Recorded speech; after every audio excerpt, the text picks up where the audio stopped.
Em nome do Pai, e do Filho, e do Espírito Santo. Amém. Suplicamos ao Espírito Santo que venha sobre nós e nos permita aprender, conhecer e amar tudo aquilo que Ele mesmo nos quer ensinar nesta noite. Vinde, Espírito Santo, enchei os corações dos vossos fiéis e acendei neles o fogo do vosso amor. Enviai o vosso Espírito e tudo será criado, e renovareis a face da terra. Oremos. Ó Deus, que instruístes os corações dos vossos fiéis com a luz do Espírito Santo, fazei que apreciemos retamente todas as coisas segundo o mesmo Espírito e gozemos da sua consolação. Por Cristo Senhor nosso. Amém. Nossa Senhora Aparecida, rogai por nós. São José, rogai por nós. São João Batista, rogai por nós. Nossos anjos da guarda, rogai por nós. Em nome do Pai, do Filho e do Espírito Santo. Amém. Muito bem, nós iniciamos hoje, então, a segunda parte do nosso catecismo. Nós estamos, então, no número de pergunta 252, na edição que eu estou hoje aqui comigo, essa amarelinha, na página 59. Nós, então, concluímos todo o estudo do catecismo sobre a profissão de fé, sobre o credo, cada um dos 12 artigos ali que nós vimos, né, com bastante paciência. As aulas são todas gravadas. Quem perdeu alguma aula ou ainda gostaria de rever, estão todas lá naquela nossa plataforma, na pasta, basta acessar lá, tudo está lá colocado, tá bem? Então, nós vamos hoje para essa segunda parte, que vai tratar sobre a oração. De forma geral, primeiro, nós vamos falar sobre a vida de oração, o que é a oração, como se faz, os tipos de oração, e depois, de forma particular, sobre a oração do Pai Nosso, que é a oração ensinada pelo próprio Cristo, portanto, a oração ensinada diretamente de Deus, né? A forma que Deus nos ensina a falar com Ele, né? Mas, no caso, então, a segunda pessoa da Santíssima Trindade, nos dizendo a como falar com a primeira pessoa da Santíssima Trindade, por meio da terceira, que é o Espírito Santo, que conduz toda a oração. Nós vamos ver isso daqui a pouco já. Então, isso é o que está colocado ali na pergunta 252. Vamos para a seguinte já. Pergunta 253. Pergunta assim basilar, né? Para a gente começar bem esse estudo. O que é a oração? Resposta de Pio X. A oração é uma elevação da alma a Deus para adorá-lo, para lhe dar graças e para lhe pedir aquilo que precisamos. Então veja ali as três finalidades da oração colocadas: para adoração, para a ação de graças e para os pedidos, né? Para pedir aquilo que precisamos. Mas antes de a gente tocar nesses três pontos, o começo ali, a oração é uma elevação da alma. Quando nós vamos rezar, nós temos que preparar a nossa alma para que ela se eleve até Deus, né? A oração é uma forma de a gente unir a nossa alma ao próprio Deus. Portanto, nós temos que fazer com que ela suba, né? E não o contrário, como algumas pessoas às vezes querem rezar, né? Em vez de elevar a sua alma até Deus, querem que Deus se rebaixe a sua alma, né? Que Deus diminua-se, porque às vezes os pedidos, até mesmo a ação de graças, os agradecimentos que algumas pessoas fazem, a forma como fazem, é como que querendo que Deus aceite, se conforme com aquilo que a pessoa está fazendo, está vivendo, está pedindo, né? A pessoa tenta transformar Deus nas suas medidas, e ao contrário. A oração é para que nós transformemos a nossa alma à medida de Deus, né? Então, de uma forma elevada, e não o contrário. E não que Deus aceite e se adeque àquilo que eu quero, meu desejo, né? Não é isso. Nós vamos ver isso para frente, mas eu já quero trazer isso aqui agora, para que a gente não se perca. Para Deus, a nossa oração, para Ele, pessoalmente, vamos dizer assim, né? Para cada uma das pessoas da Trindade, ela não muda nada. Deus não, ele já é pleno, ele já é perfeito. Não tem nada a acrescentar a Deus. Se eu rezar, Deus vai ser mais alguma coisa. Não. A Deus não vai mudar nada se você rezar ou não rezar, né? Agora, se você não rezar, você vai ser modificado, ou melhor, não vai ser modificado, né? A oração não modifica a Deus, ela modifica a alma de quem reza. A oração não tem por finalidade de que Deus tenha a sua vontade transformada, mas de que Deus possa transformar a minha vontade. Essa é a finalidade da oração, de elevar, portanto, a alma até Deus, até a sua vontade, até o seu ensinamento. Estando na oração, então, você pode fazer a oração para adorar a Deus, para contemplar a sua grandeza, sua bondade, sua beleza, sua dignidade, sua realeza, enfim. Isso de formas diversas. Você pode adorá-lo através da criação, você pode adorá-lo através da vida de Cristo, da vida dos santos, ou na sua própria vida, as coisas que você percebe, as graças que ele lhe concede para adorá-lo, para manifestar a grandeza do Senhor. Ou então para, de fato, agradecer alguma coisa, não só aquelas mais rasas que a gente está até acostumado a agradecer, né? Obrigado, Senhor, porque me ajudou a pagar minha conta, me ajudou a resolver aquela questão com o meu amigo, eu estava meio brigado. Tá bom, temos que agradecer isso também, né? Mas agradecer aos dons mais elevados, né? Obrigado, Senhor, pelas virtudes que me inspirastes. Obrigado, Senhor, pelo dom da Eucaristia, do perdão dos pecados, do sacerdócio. Obrigado, Senhor, pelo dom do matrimônio de meus pais. Enfim, por coisas que de fato nos conduzem à santidade, não que simplesmente resolvem um problema temporal, né? Um problema desse mundo. E o pedido é a mesma coisa, né? Os pedidos seguem a mesma lógica da ação de graças, né? Não é só pedir coisas que vai resolver o meu problema temporal que não vai ajudar ou não vai acrescentar muito na minha salvação, né? Às vezes, inclusive, nós pedimos mal, né? Nós pedimos aquilo que queremos e não damos chance para que Deus coloque aquilo que nós precisamos, né? E aí a gente acaba pedindo mal e fica ainda frustrado quando Deus não nos dá, né? Isso é quase como que se é, como se o filho pedisse para o pai algo ruim, né? Ah, pai, me deixa colocar a mão ali no fogo, né? E o pai, claro que vai dizer, não, meu filho, não vai colocar não, né? Não porque o pai não o ama, mas porque simplesmente o pai o ama, é o contrário, né? E aí, como nós pedimos mal, assim como essa criança que não tem muita noção, nós acabamos ficando frustrados por uma negação de Deus, quando na verdade essa negação é uma prova do seu amor. Então, adorar, dar graças e pedir. Aí agora, nos próximos números, São Pio X vai nos apresentar duas formas de formas de oração, né? Duas formas de oração. Primeiro, ele fala sobre a oração mental e a oração vocal. A mental é aquela que se faz só com a alma. A vocal, né, de voz, vocal, né, é a que se faz com as palavras acompanhadas de atenção do espírito e da devoção do coração. A grosso modo, né, e de forma bem sucinta e simples, oração vocal, por exemplo, que nós rezamos agora no início da nossa aula, vinde Espírito Santo, encher os corações dos vossos fiéis, estou falando, estou vocalizando uma oração, e claro, eu devo ter o meu espírito atento àquilo e o coração devoto, né? Porque se eu simplesmente falar palavras, não é uma oração, né? A oração exige que a alma esteja sendo elevada até Deus. Lembra lá do começo? Se não está acontecendo, não é uma oração, é apenas uma recitação de palavras, que pode não fazer mal, mas não é uma oração, né? Pode, em alguns momentos até, por mais que não consiga ter a atenção e a devoção necessária, é melhor que se faça isso do que outra coisa? Sim, mas não é uma oração propriamente dita, né?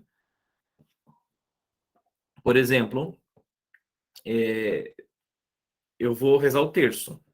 Então, eu vou rezar o terço, eu devo estar, enquanto eu vou rezando vocalmente as Ave-Marias, a minha alma, o meu espírito, deve estar atento, unido, para que seja levado aos mistérios da vida de Cristo, que o meu coração esteja devotamente colocado, prostrado aos pés dos mistérios que eu estou ali meditando, celebrando, vivendo, através daquela oração. Agora, eu vou, sei lá, eu vou dirigir, tô no meu carro, né? E vou dirigir, e eu tenho duas opções. Eu coloco ali rodar um CD com a oração do terço, ou eu coloco rodar aí umas músicas aí, um funk, umas modas aí que falam umas coisas meio besteirenta. É claro, eu optei pelo terço, né? Mas eu não vou conseguir ter toda a atenção, porque eu tenho que olhar a estrada, eu tenho que ver quem. Bom, tudo bem, não é uma oração assim de elevação de alma, mas pode ser que ali em algum momento, num segundo que seja, Deus fale ao teu coração através daquela oração, então não faz mal fazer, né? Mas a oração só é oração quando você consegue levar a alma até Deus. Só que Deus pode usar daquele momento, né? Apesar que você não é o momento mais propício para a oração do terço, mas é melhor isso do que outra coisa. Mas então, oração vocal é essa oração falada, né? E oração mental, como o nome também sugere, é aquela oração que você pensa, né? Aquele diálogo interno com o Senhor, né? Muito bem. Outra forma de dividir a oração é em particular e pública. Os nomes já são autoexplicativos, mas no número 256, então, a particular é aquela que cada um faz em particular, né, sozinho, sendo essa oração por si ou pelos outros, né? Então, quando eu vou, como diz Jesus no Evangelho, né, entra no teu quarto, tranca a tua porta e reza ao Pai que está no segredo e ele te ouvirá. Quando você reza sozinho, né, seja uma oração por si próprio ou por outra pessoa, né, por outra situação, enfim. Mas quando você está rezando sozinho, oração pública, então, quando você faz o 257, né? Oração pública a que fazem os ministros sagrados em nome da igreja e pela salvação do povo fiel. Pode-se chamar pública também a oração feita em comum e publicamente pelos fiéis, como nas procissões, nas peregrinações e na igreja. Então, aqui na pública em duas formas, né? A primeira, aquela que parece nos mais óbvia ao ouvido, assim, né? A inteligência, que é quando mais pessoas se reúnem para rezar. Oração pública. Certo? Então, não é particular, tem mais gente rezando junto, é pública. Mas uma outra forma é a oração que o ministro sagrado faz. Tá? E aí, pode ser até o ministro sagrado sozinho. Né? Por exemplo, quando um padre reza a Santa Missa só ele, sozinho, é oração privada ou pública? É pública. Ué, mas o padre não está sozinho? Nós até falamos da outra vez, quando falávamos, né, da comunhão dos santos, né? Nem está, porque pela comunhão dos santos, as almas do céu e as almas necessitadas do purgatório estão ali também, né? Para receber as graças e participar do mistério salvífico de Cristo na cruz. Mas mesmo que assim não fosse, é uma oração feita com a igreja. Toda oração litúrgica é feita com a igreja, mesmo que o padre seja sozinho. Então, uma missa que o padre reza sozinho não é uma oração particular dele, é uma oração da igreja. Então, todos os membros da igreja participam, né? Por isso, ela é pública. Mesma coisa a liturgia das horas, quando um sacerdote, um diácono, enfim, um ministro ordenado, vai rezar a liturgia das horas, a oração das laudes, a oração das vésperas. Também essas orações são públicas, por mais que ele faça sozinho, tá? Porque elas são pela salvação do povo, né? 258. Temos nós esperança fundamentada de obter, por meio da oração, os auxílios e as graças de que necessitamos? Resposta: a esperança de obter de Deus as graças de que necessitamos é fundamentada nas promessas de Deus onipotente, misericordiosíssimo e fidelíssimo, e nos merecimentos de Jesus Cristo. Portanto, a nossa esperança, ou seja, a nossa confiança, nós esperamos receber os bens, os auxílios que nós precisamos por mérito de Jesus Cristo. E porque Deus assim o prometeu. Ele que é todo-poderoso, que é onipotente, prometeu. Então, por meio disso, ele que é infinita misericórdia e infinita fidelidade, já que ele prometeu, ele vai ser fiel, e prometeu inclusive o seu perdão, então toda a sua misericórdia. Ele, portanto, através dos merecimentos de Jesus Cristo, nos concede essas graças. Então, não é a força da minha oração que consegue as graças, mas o merecimento de Cristo.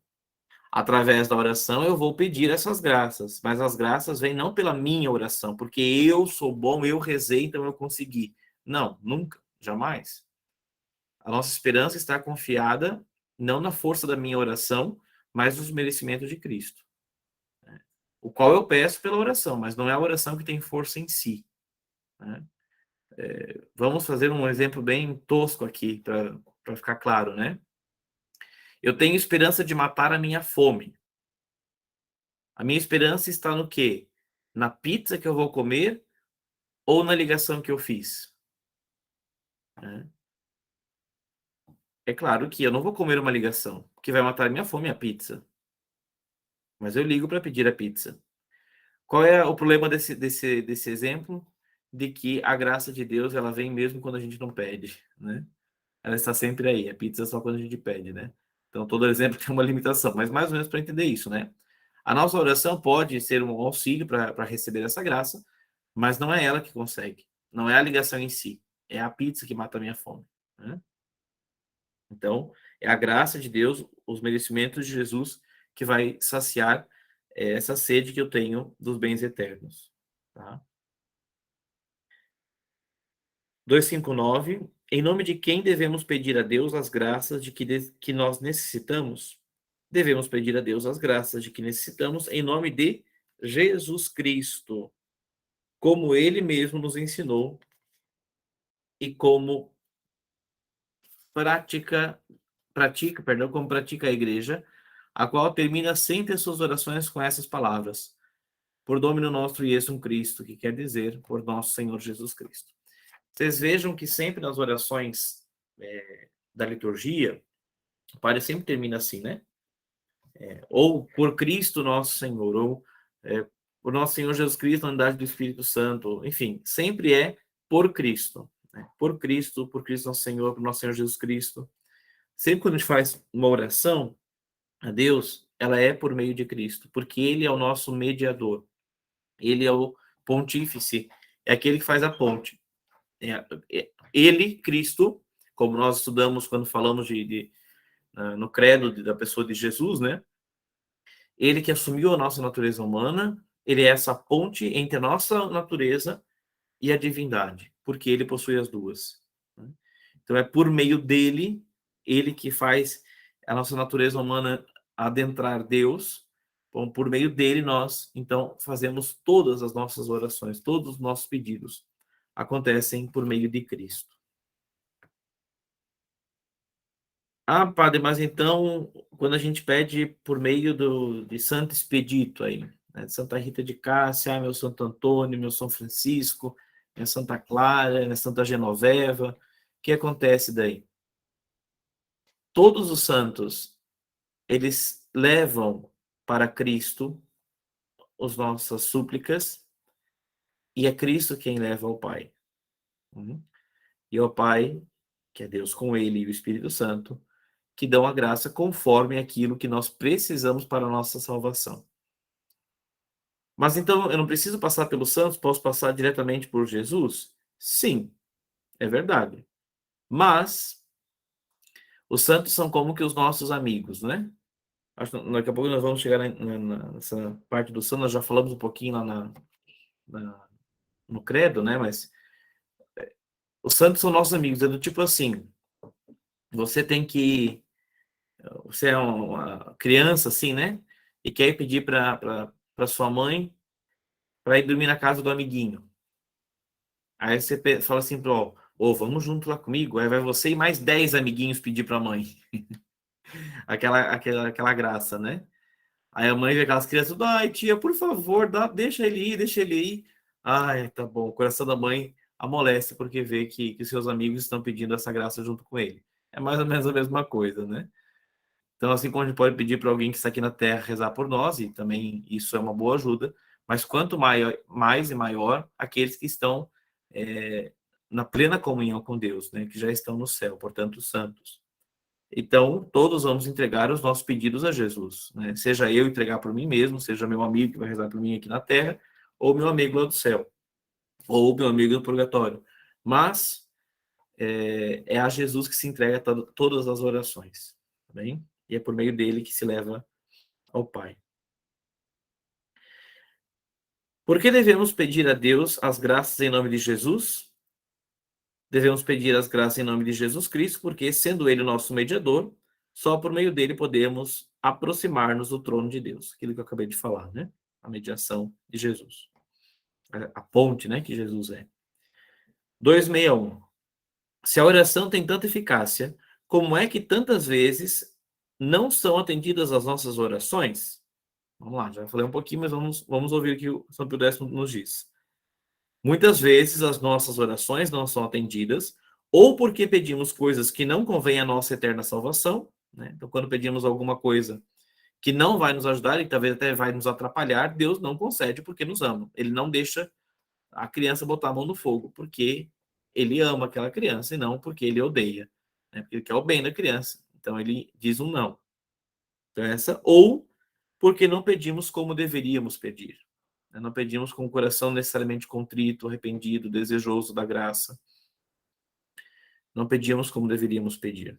Né? Não estamos pedindo da forma correta, a coisa certa. 262. Quais são as coisas que principalmente devemos pedir a Deus? Preste atenção. O que na nossa oração, na parte dos pedidos, o que mais deve estar presente sempre? O que nós devemos pedir com constância? Vamos ver. Pedir a Deus a sua glória. Qual foi a última vez na sua oração que você pediu a Deus para que ele fosse glorificado? Esse foi o seu pedido para Deus. Quando foi? Com que frequência você pede isso, se é que você já pediu alguma vez? Senhor, eu quero que o teu nome seja glorificado, que as pessoas te glorifiquem, te amem, te conheçam, que o mundo conheça a tua graça, o teu amor. Mas é isso, a primeira coisa que nós mais devemos pedir é a glória de Deus. Depois, a nossa salvação e os meios para consegui-la. Então, que sejamos salvos, que não caiamos no inferno, né? Possamos ter a graça da salvação, a nós e, claro, a todas as pessoas. Né? Quando fala nós, não é só eu individualmente, mas todos aqueles. Até porque quem quer ir para o céu sozinho não vai, né? Não chega. Muito bem. 263. Não é também lícito pedir bens temporais? Porque, veja, o que ele falou ali, que aquilo que nós devemos pedir é a glória de Deus, a nossa salvação. Nada disso é um bem temporal, né? Nada disso é um bem que se vai usar aqui nesse mundo. Apesar que vai se exercer aqui, mas é um bem para a vida eterna. E os bens temporais, os bens que acabam, a gente pode pedir? É lícito? É justo fazer esse pedido? Resposta: sim. É também lícito pedir a Deus bens temporais, sempre com a condição de que sejam conformes à sua santíssima vontade e não sejam obstáculos à nossa salvação eterna. Portanto, é até um ato de confiança na providência de Deus, na bondade de Deus, né? Você pedir um bem temporal. Né?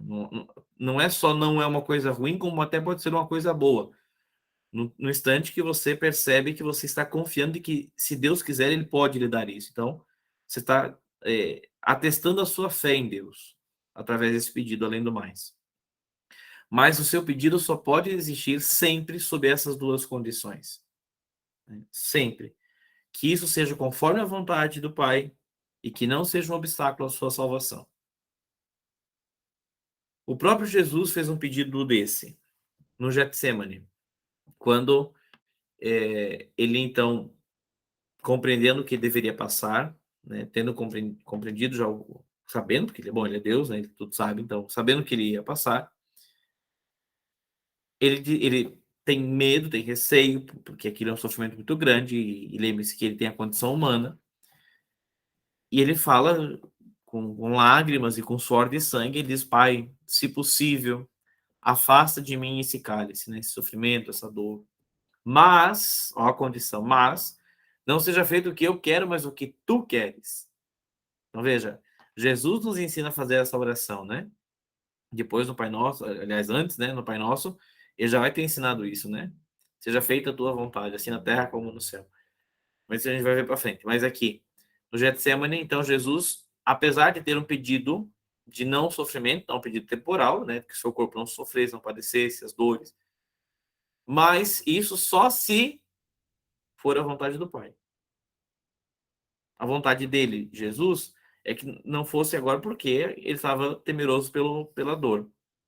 Mas se fosse a vontade do Pai, e consequentemente para a salvação, não dele, porque ele é Deus, mas a salvação da humanidade aqui, então que se fizesse.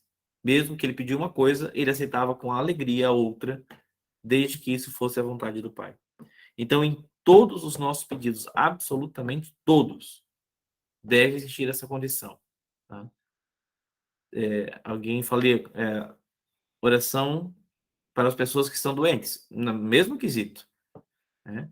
Até porque a doença, é claro que ela não foi assim desejada por Deus, até porque Deus deu esse dom preternatural, né, de não ter a corrupção, de nós não passarmos por isso, e a dor é fruto do pecado, como nós estudamos bem no comecinho do catecismo, isso, né? Mas uma doença, ela pode ser um ambiente propício, muito propício para a santificação. Então, Deus, por mais que não queira o sofrimento, mas ele permite um sofrimento, uma doença, para que aquela pessoa se purifique, né? Purifique os seus pecados e possa.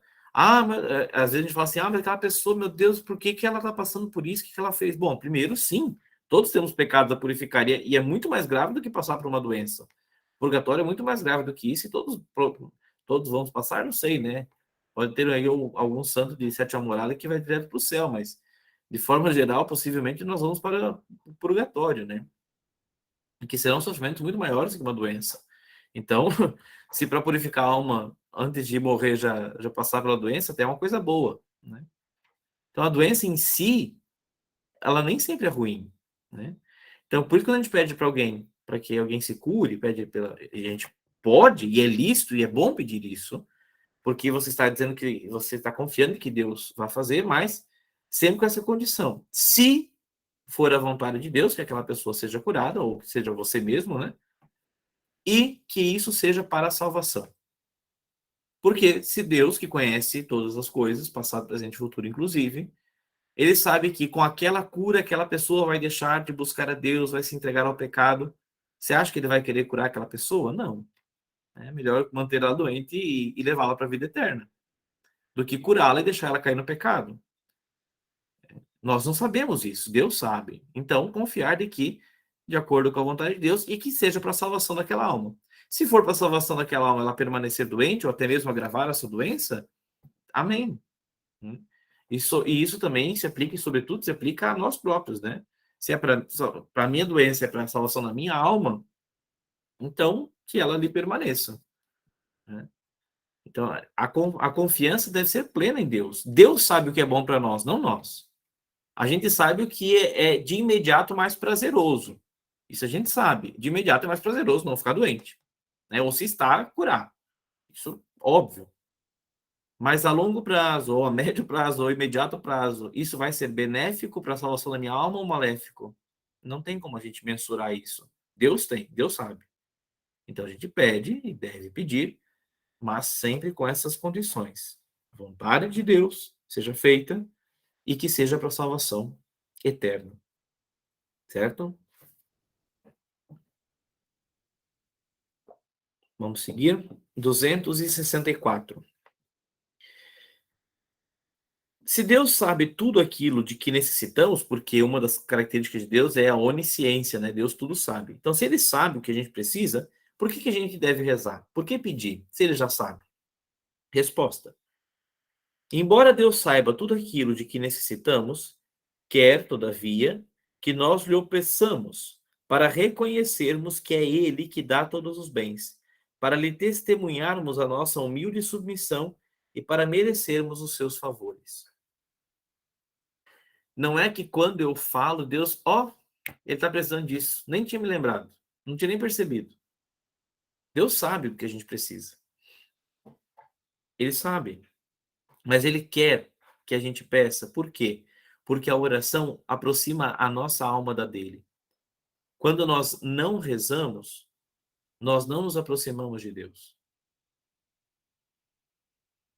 É como que uma mãe faz questão de que o filho esteja com ela, lhe abrace. Por mais que muitas e muitas vezes a mãe concede coisas ao filho sem que o filho peça, né?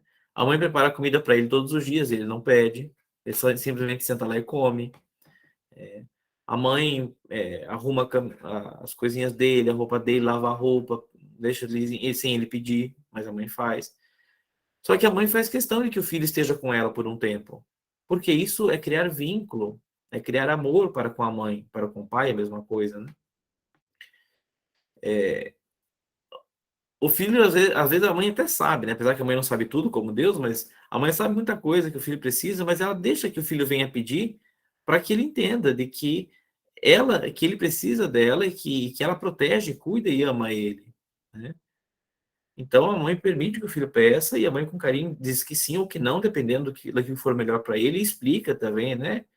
Olha, a mãe não vai lhe dar por causa disso, disso, daquilo, né? Ou vamos dar, mas não agora, ou enfim, né? Seja o que for necessário. Então, agora imagine vocês que a mãe fosse só um robô, né? A mãe faz tudo que o filho precisa, ele não precisa pedir nada, tem tudo tá ali, mas ela nem aparece na frente dele. E ele nunca vai procurá-la. Tá? Ela mora num quarto isolado, ele no outro, é um robô que vai lá, só entrega as coisas e sai. Não tem nenhuma intimidade entre mãe e filho. Isso é um relacionamento de amor? Não é. Não é. Precisa ter essa aproximação de um com o outro. E assim precisa a nossa alma ter essa aproximação com Deus, né? Por isso que Deus, então, não precisa, mas Ele quer a nossa oração, para que a gente reconheça de que Ele é que nos dá os bens, para testemunhar a nossa humildade, de reconhecer que nós precisamos dEle, né, da nossa submissão, que nós somos menores, que reconhecemos a sua grandeza, a sua onipotência, e para assim, então, ter os merecimentos dos favores que Ele mesmo nos conquistou na sua infinita bondade, na sua infinita misericórdia e nos méritos de Jesus Cristo. 265. Qual é a primeira e a melhor disposição para tornar eficazes as nossas orações? Primeira e melhor disposição para tornar eficaz nossa oração é estar em estado de graça, ou, não estando, ao menos desejar recuperar esse estado. E aí nós entramos num ponto importantíssimo, tá? Importantíssimo. Como que eu vou acessar a graça de Deus se eu estou fora do estado de graça? Não tem como. Como que eu vou pegar chuva se eu estou numa cápsula de vidro, de plástico, a qual não permite me molhar? Não adianta ir para baixo da chuva. Eu estou com plástico na minha cabeça, não vai me molhar. Se eu quero ser molhado, eu preciso estar na chuva, sem nada me tampando. Se eu quero me molhar, eu preciso ir para a chuva. Preciso me jogar dentro do rio, sem nada me tampando. Assim, para alcançar as graças de Deus, eu preciso estar em estado de graça. E o que é estar em estado de graça? É estar sem pecados mortais. Não ter pecados graves. E se tenho pecados graves, é desejar imediatamente não tê-los mais. E o que significa não ter mais pecados graves? Confessar-se. Por isso que, às vezes, no ministério sacerdotal, a gente vê muitas coisas assim, né? Padre, o senhor me dá uma bênção para que eu cure a minha doença. Tá bom? Com certeza, vão dar bênção, vão rezar por você com muita alegria. Né? Então, o senhor, a senhora é, se preparou, quer confessar? Não, não, padre, eu não confesso, não. Como assim não confesso? Não, já faz anos que eu não confesso e não gosto de fazer isso.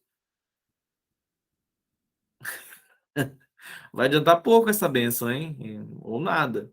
Essa oração. Porque a pessoa quer receber os bens temporais, mas não quer converter o coração. Do que adianta? Para que é bem temporal? Né? Para ir tranquilo para o inferno? Não, não adianta, né? Então, a oração é boa, é válida, quando eu estou em estado de graça. Não adianta eu suplicar a graça e me trancar para não receber essa graça depois, né? Então, eu tenho que rezar pela graça e estar preparado para recebê-la. Por isso, em estado de graça. Ou se por algum motivo eu não estou, eu quero recuperar logo esse estado, então através da confissão. E na primeira chance, na primeira oportunidade de ver um padre, ir lá me confessar e recuperar o estado de graça, com a decisão de nunca mais sair dele, né? De nunca mais pecar mortalmente. Certo? Muito bem. Que mais disposições se requerem para bem orar? Especialmente o recolhimento, a humildade, a confiança, a perseverança e a resignação. Vamos aí um por um. O recolhimento. Para uma oração, para um diálogo com Deus, é preciso que eu esteja atento, né? É preciso que eu tenha. Quer ver a coisa mais desagradável que tem hoje em dia? É quando você vai conversar com alguém, está ali falando para a pessoa, aí você olha para a pessoa assim, né? Uhum, uhum, uhum, uhum. É horrível isso. Por quê? Porque, obviamente, essa pessoa não está prestando atenção em você. Ela não está conversando com você. Ela não está dialogando com você, ela não está lhe ouvindo. Ela está dispersa. Ela está ali até, está ali, mas não está tendo, de fato, essa união de duas almas, né? Que se comunicam. Assim é com Deus. Eu preciso estar recolhido, eu preciso estar com o coração preparado para rezar. Para que eu tenha atenção em falar com o Senhor. Porque daqui a pouco eu estou falando com Deus, daqui a pouco eu estou no mundo da lua, aí Deus está falando comigo e é como se eu estivesse olhando no meu celular aqui, né? Qualquer outra coisa, menos escutando Deus. Então, é preciso buscar esse silêncio interior. O silêncio exterior ajuda muito a isso, né? Mas o necessário é o silêncio interior, né? Então, assim, não é impossível rezar no meio de um barulho de uma cidade. É impossível? Não é. Desde que você consiga fazer esse silêncio interior. É muito mais difícil? É, porque o silêncio exterior ajuda o interior, né? Mas eu preciso ter esse recolhimento para minha oração, certo? Eu preciso, nem que eu vá me recolher por 5 segundos para conversar com Deus, para elevar a minha alma até Deus e conversar com Ele, que a oração no fundo é isso, né? Esse diálogo com Deus, essa fala com Deus, para ouvi-lo, sobretudo. Então, eu preciso ter atenção. Eu preciso ter atenção. Segundo, humildade. Tem aquela passagem bíblica, né? Em que Jesus relata de duas pessoas que foram rezar. Um deles foi lá para frente, no meio do templo, ergueu os braços, Senhor, porque eu que sou fiel a ti, que sou incrível, que faço todas as coisas certinhas, estou aqui diante de vós, e foi embora. Aí tem aquele pecador lá no fundo do templo, na porta, nem teve coragem de entrar. Senhor, tem piedade de mim, porque eu sou um pecador, quero mudar de vida. Qual dessas orações que foi agradável a Deus? É meio óbvio, né? Aquele que tem humildade, que reconhece quem é e que necessita de Deus. Aquele que vai rezar com soberba, que já vai impondo a sua vontade, às vezes já vai até brigando com Deus. A pessoa que vai com desprezo à vontade de Deus, a pessoa que vai fazer apenas por alimentar o seu próprio ego, isso não é oração. A oração exige humildade. Exige que eu reconheça de que Deus é superior e que Ele tudo pode, né? E que eu dependo dele, eu dependo da graça e do amor dele para viver e para ser quem eu sou. Então, recolhimento, a humildade, a confiança que decorre da humildade, né? Então, eu confio de que Deus me dará não o que eu quero, mas o que eu preciso, e portanto eu peço, mas também Deus me ouvirá na gratidão do meu coração, na ação de graças, e me dará a alegria de adorá-lo, de poder contemplá-lo na sua beleza, grandeza, bondade, infinitude, misericórdia, etc, etc. Eu confio, então. Perseverança, perseverança. A oração não é uma coisa que deve ser assim, se der tempo, quando der, ou quando eu tiver com vontade. Perseverança. Todos os dias ter a minha oração. E se podes, melhor ainda, todos os dias no mesmo horário, para dar essa graça da perseverança. Porque a oração não deve ser quando a gente tem vontade de fazer. Porque quando eu rezo, só quando eu tenho vontade, isso é falta de humildade. Porque eu estou rezando para suprir a minha vontade, porque agora eu estou com vontade de rezar, então eu vou rezar. Não, eu rezo com humildade, porque eu sei que eu preciso. Não é porque eu quero, é porque eu preciso. Né? Eu não bebo água. Hoje eu acho água gostosa, então eu vou tomar água. Não, eu bebo água porque eu preciso tomar água. Se eu não beber essa água aqui, eu vou morrer. Eu morro se eu não beber água no meu dia. Né? Então, eu vou rezar porque eu preciso rezar. Porque eu sei que se eu não rezar, eu não permaneço na graça. Eu vou cair na infidelidade, no pecado, porque eu não vou estar com a alma elevada a Deus, unida a Deus. Então, não estou com vontade hoje, mas vou do mesmo jeitinho fazer. Tá mais difícil de botar atenção, mas eu vou ficar aqui, vou perseverar. Vou fazer a minha oração. Não consegui fazer tão bem quanto a de ontem, mas não faz mal, estou aqui, Senhor. Eu te peço a graça e amanhã eu consegui rezar melhor, mas hoje o que eu posso te oferecer é isso, eu estou te oferecendo. Essa é perseverança. Tem uma pergunta ali, mas também não preciso ficar no fundo da igreja. Aprendi que preciso chegar o mais perto possível de Jesus sacramentado. Gente, por favor, não faça essa confusão. Não estou falando isso. Não estou. Eu não, né? Foi Jesus que falou isso, não fui eu. Jesus não está criticando quem senta no primeiro banco da igreja. Jesus está criticando quem eleva a arrogância da sua alma. Se você senta no primeiro banco da igreja para que toda a igreja consiga te enxergar e ver que você está ali, sim, isso é arrogância. Agora, se você senta lá porque você quer estar mais próximo do Senhor e ter menos distrações, ótimo, ótimo. Agora, se você está preocupado com o que os outros vão pensar de você, bom, então você também não está amando bem Jesus, né? Se você está lá e pensar, será que eles vão achar? Bom, então você não está preocupado com o que Jesus acha de você, mas sim com o que os outros pensam de você. E aí a sua preocupação está um pouquinho deturpada, né? Então, não é o lugar, não é na frente ou atrás que vai te dar a salvação. É a tua alma, a tua humildade, o teu coração, tá? É isso que vai contar para Deus. Se você está no fundo da igreja, na frente, você está rezando em voz alta e voz baixa, isso é o menos importante. O que importa é o espírito. O que Jesus critica naquele texto não é o fato de um estar na frente ou estar atrás. O que ele critica é a forma como a pessoa rezou. A forma. Primeiro, o que por acaso estava na frente, vamos dizer assim, então, disse: Senhor, eu sou muito bom, sou maravilhoso. Ele se exaltou. Então, ou seja, ele queria puxar Deus para ele, dizer: olha, Senhor, eu já estou bom, o Senhor fica aqui na minha condição. E o outro, que por acaso estava atrás, foi humilde. Né? Se colocou: Senhor, eu preciso estar. Tentou subir para Deus, né? Tentou se elevar. Então é isso.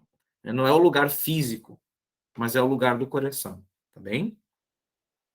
E a outra coisa que faltava aqui ainda, onde é que tá? Que eu me perdi aqui. Pensamentos, perseverança e a resignação.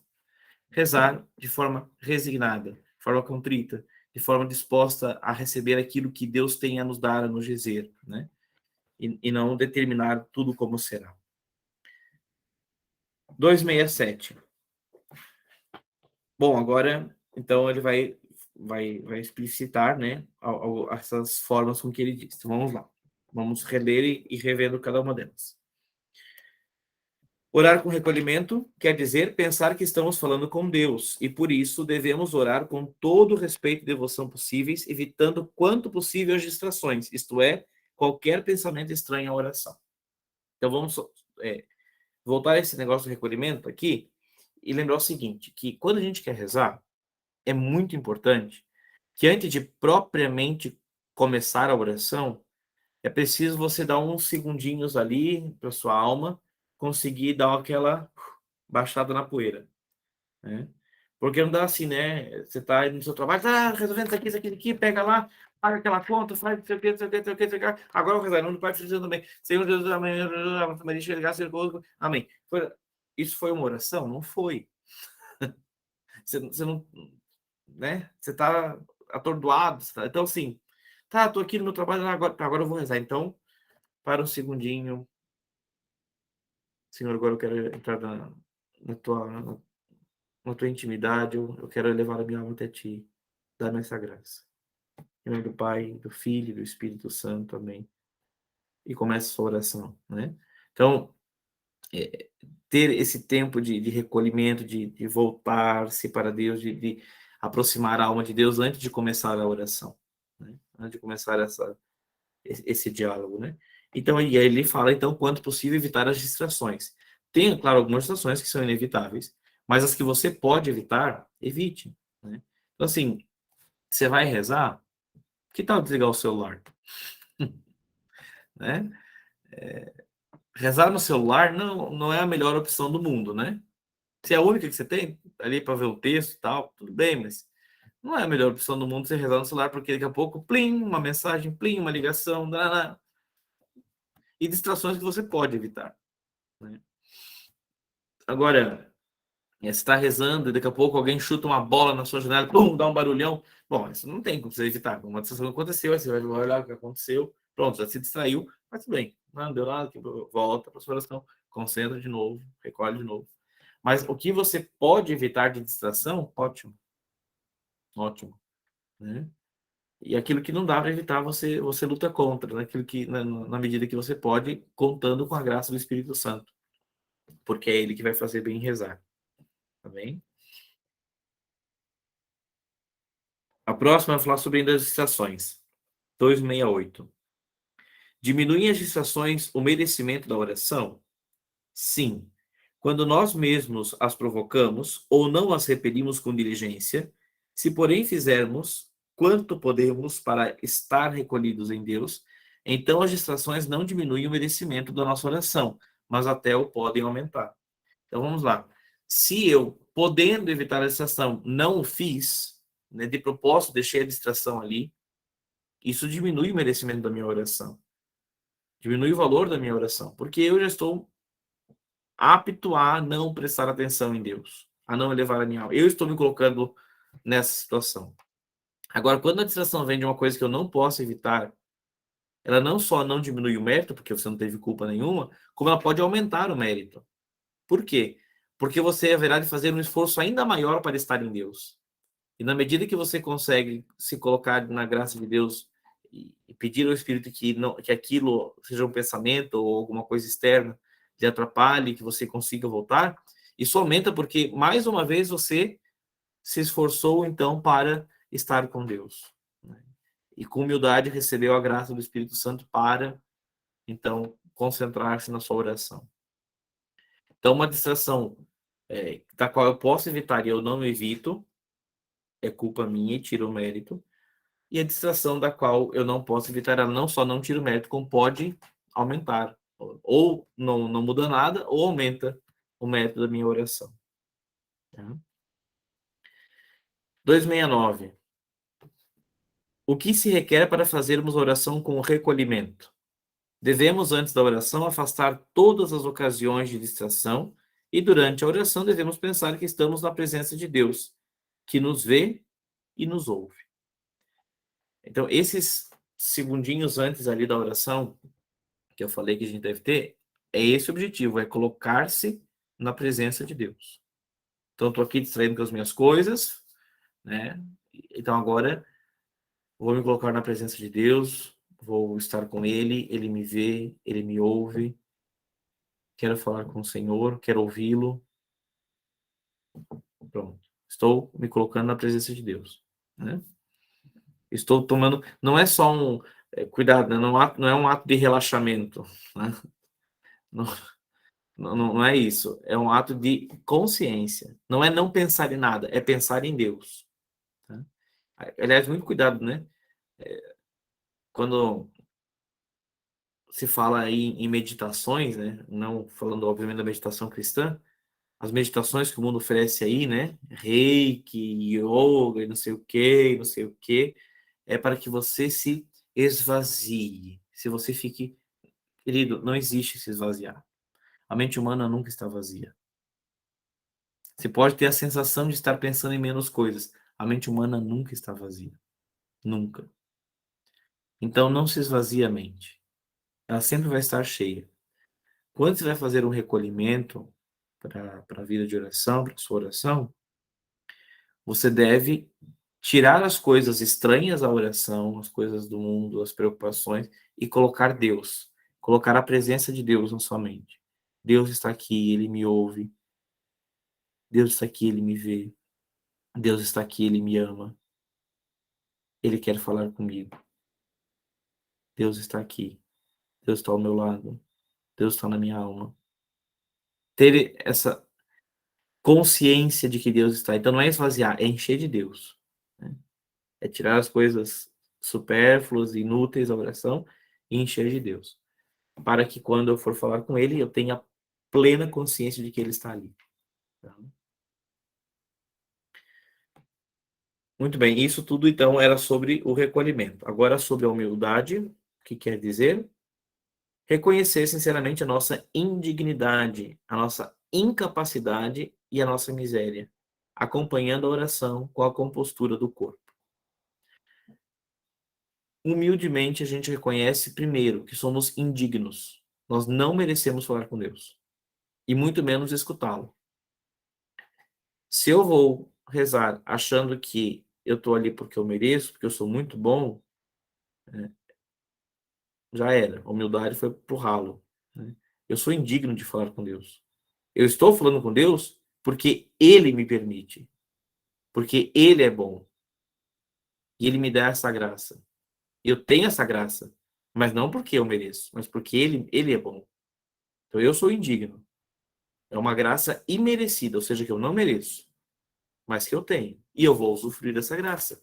Por quê? Porque a bondade de Deus me permite. Então, primeiro, a humildade é reconhecer a sua indignidade para a oração. Depois, a sua incapacidade. Eu não tenho capacidade de falar com Deus. Eu não consigo falar com Deus por minhas próprias forças. Eu estou aqui colocando todos os meios à disposição para falar com Deus, mas eu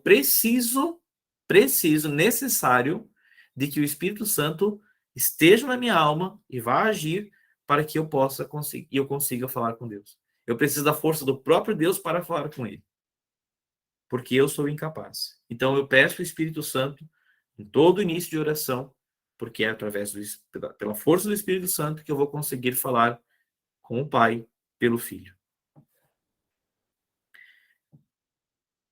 E também da nossa miséria. Reconhecer o seu nada. Reconhecer quem você é.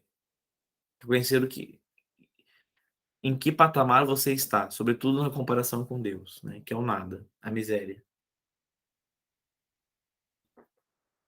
E acompanhando a oração com a compostura do corpo. Eu vejo que é interessante que isso demonstra também parte da humildade, né?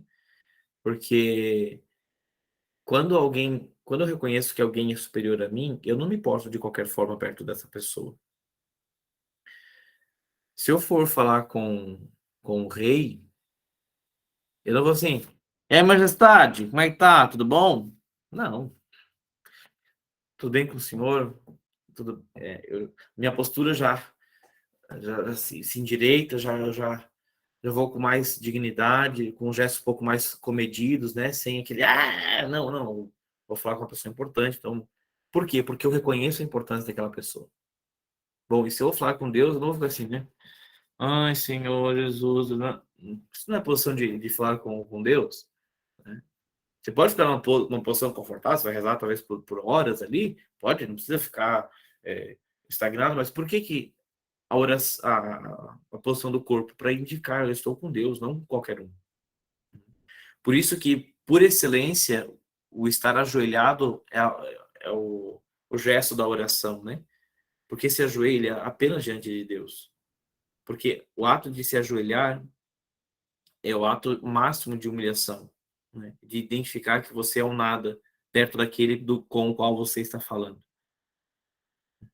Tá? Então, a postura corporal, ela também diz muito da humildade que você tem, ao que você reconhece com quem você está falando e quem você é. O que quer dizer orar com confiança? Quer dizer que devemos ter firme esperança de ser atendidos, se daí provier a glória de Deus e o nosso verdadeiro bem.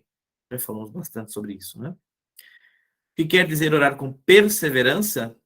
Quer dizer que não nos devemos cansar de orar se Deus não nos atender imediatamente, senão que devemos continuar a orar ainda com mais fervor. também já falamos sobre a questão da perseverança. Apenas me vem à mente uma situação que mais de uma vez, como padre já, e olha que eu tenho poucos anos de padre, né? Mas mais de uma vez já vivi, de casais que não são casais, propriamente dito, assim, né? Não participaram do sacramento do matrimônio, por um motivo ou outro, porque são casais de segunda união, né? E, e, e não tem nulidade matrimonial no casamento, e estão vivendo em pecado e querem continuar assim, e por um motivo ou por outro, enfim.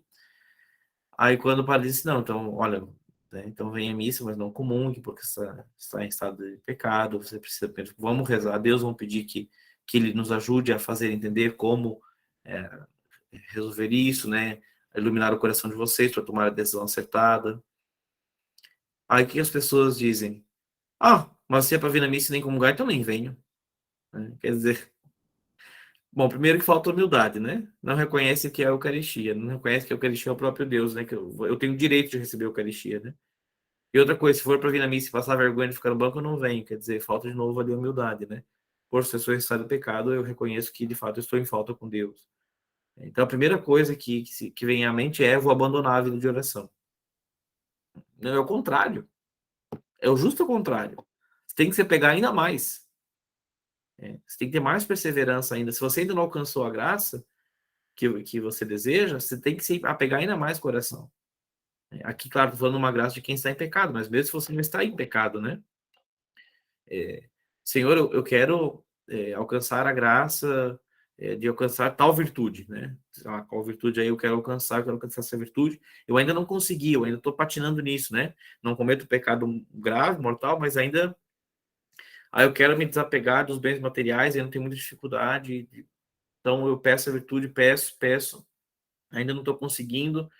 Então eu vou desistir porque não adianta. Não, não, ao contrário, tem que rezar ainda mais. Porque o que significa? Bom, se eu estou pedindo uma virtude, que é uma coisa que necessariamente Deus vai querer me dar, né? Por exemplo, o desapego aos bens materiais, é uma coisa que é agradável a Deus. Mas eu ainda não consigo, é porque eu ainda não estou tão unido a Deus quanto devo estar para receber essa graça. Então eu devo rezar mais, estar mais próximo de Deus. Porque quanto mais próximo de Deus, maior a possibilidade dele me conceder essa graça. Então, aí também reside então a perseverança, a necessidade da perseverança. E aí tem aquela outra passagem bíblica que Jesus, né, fala daquela senhora que de tanto incomodar, né, a vizinha de tanto incomodar, pedindo o alimento ao seu vizinho, de tanto incomodar, bater, vai para lá casa que eu já estou deitado, eu vou dormir. E ela continua, mas me dá um pão, me dá um pão. O vizinho lá acorda e pega, então isso aqui de uma vez para não encher o saco, né? Então, assim, ela perseverou, né? Ela perseverou, ficou, eu quero pão, eu quero pão. Claro que Deus não é esse vizinho chato, mas, né? Mas é nesse sentido, né? De quem persevera consegue.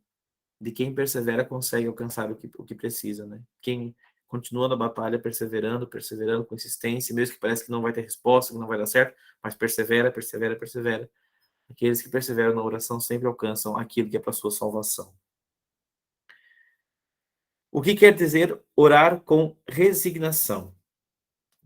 Quer dizer que nos devemos conformar com a vontade de Deus, resignar-se, né, à vontade de Deus, que conhece melhor do que nós quanto nos é necessário para a nossa salvação eterna, e ainda no caso em que as nossas orações não fossem atendidas. Também já falamos muito sobre isso, mas apenas então aqui reitero que a resignação à vontade de Deus, a aceitação da vontade de Deus, o acolhimento à vontade de Deus, deve estar presente em todas as nossas orações. Eu peço, mas Deus sabe o que é melhor e Deus sabe o que vai fazer para a salvação da minha alma. Pode parecer evidente para mim que isso é o melhor para minha alma, mas e se não for? Né? Isso, por exemplo, é um dos milhares de exemplos possíveis, né? O rapaz está aí fazendo discernimento da sua vocação e ele diz: Senhor, eu quero ser padre porque eu tenho vontade de ser padre, porque o Senhor me ajuda a ser padre. E não dá certo, a coisa não dá certo, o seminário não aceita numa vez, aí e não vai. Aí pode dizer assim, mas meu Deus, uma coisa tão boa, tão bonita ser padre, como pode? Mas quem sabe, já parou para pensar que pode ser que Deus tenha um plano para sua vida, que você seja um santo pai de família, que tem uma esposa que precisa do teu lado, estar do teu lado no matrimônio, para educar santos filhos, que dos teus filhos Deus quer fazer planos grandiosos, e para isso você não pode ser um sacerdote, você tem que ser pai de família. Mas nós não sabemos isso, Deus sabe, né? Então, assim, rezar pedindo a graça, mas estar pronto para aceitar a vontade de Deus. Por mais que para você fosse evidente que aquilo é o melhor, talvez não seja. Talvez seja, pode ser, que nem sempre a gente está errado, né? Mas a gente não tem a sabedoria eterna. Então talvez também não seja. Então tem que estar sempre pronto a aceitar com resignação a vontade do Pai, porque é Ele que nos ama e Ele que faz aquilo que é melhor. Os queridos, nosso horário já passou até um pouquinho, nós vamos encerrar aqui. Na próxima aula a gente conclui essa parte da oração. De forma geral, acredito que nós conseguimos passar tudo, até começamos aí, então, também a estudar a oração do Pai Nosso. Tá bem? Vamos pedir, então, com essa oração vocal tão querida pela Igreja, da qual, inclusive, nós a extraímos da Sagrada Escritura, a Nossa Senhora, a Virgem Maria, pedindo que ela nos ensine a ter o coração atento a Deus, resignado à sua vontade e desejoso de estar cada vez mais próximo de Deus, como o coração de Maria estava. Em nome do Pai, do Filho e do Espírito Santo. Amém. Ave Maria, cheia de graça, o Senhor é convosco. Bendita sois vós entre as mulheres, e bendito é o fruto do vosso ventre, Jesus. Santa Maria, Mãe de Deus, rogai por nós, pecadores, agora e na hora da nossa morte. Amém. O Senhor esteja convosco, e Ele está no meio de nós. Por intercessão de Maria Santíssima, de São José e dos nossos anjos da guarda, abençoe-vos Deus Todo-Poderoso, Pai, Filho e Espírito Santo. Amém. Boa noite, bom descanso a todos.